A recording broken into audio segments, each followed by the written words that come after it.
రవీంద్రరావు నేను మా ఇద్దరి సమక్షంలోనే నేను తిప్పారపు సంపత్ మీద కంప్లైంట్ ఇవ్వలేదు అన్నాడు. ఒక పోలీస్ అధికారిగా నేను అందుకే స్పందించడానికి దుర్గా వచ్చాను. నువ్వు కంప్లైంట్ ఇవ్వకుండా పోలీసు వాళ్ళు కేసులు చేయడానికి 3 రకాలు ఉంటాయి. ఒక డైరెక్ట్ కంప్లైంట్ అన్నా మాకు ఇవ్వాలి, లేదా సుమోటో కేసులు చేయొచ్చు, పేపర్లకు అంతే వెళ్ళకపోతే సుమోటో కేసులు మనం చేయొచ్చు. అది కాకుండా కేసు వాళ్ళ మీద రిజిస్టర్ కాదు కదా అని నేను అడిగా. లేదు నేను ఎక్కడ సంతకం చేయలేదు, నేను పోలీస్ స్టేషన్ పోలేదు అని చెప్పాను. ఎంబడే నువ్వు పోకుండా ఎఫ్ఐఆర్ సంతకం పెట్టుకోండి. కానీ అప్పుడు తిప్పారపు సంపత్ అతను సెల్లో ఫోటోలు ఉండే ఛార్జ్ షీట్ చూపించాడు, అందులో ఖచ్చితంగా ఎఫ్ఐఆర్ మీద ఇది సంతకం ఉంది. అప్పుడు చూసి నాకైతే తెలియదు.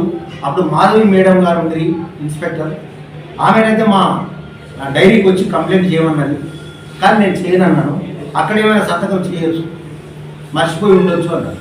అది కాదయ్యా, నువ్వు సంతకం చేసావా చేయలేని తెలియదు.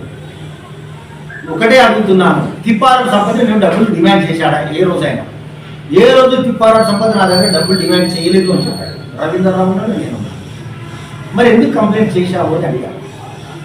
లేదు తిప్పారపు సంపద ఒక లెటర్ తీసుకొచ్చి మాకు ఇచ్చాడు, దాన్ని మేము చదువుకో అన్నాడు. తర్వాత మాత్రం ఇద్దరు వేరే ఒక వ్యక్తి వచ్చాడు.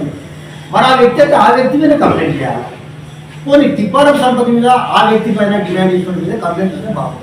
మరి 11 మంది నుంచి జైలు వెళ్ళావు. నీ స్టేట్మెంట్ ఆధారంగానే కదా పోలీసులు చేసింది. నేను ఇప్పుడు సీఏని పట్టుకొస్తాను, నువ్వు నా దగ్గరికి ఎవరిని పట్టుకురాని అవసరం లేదు, జరిగిపోయింది, ఇప్పుడు ఏం కావాలని అడిగాను.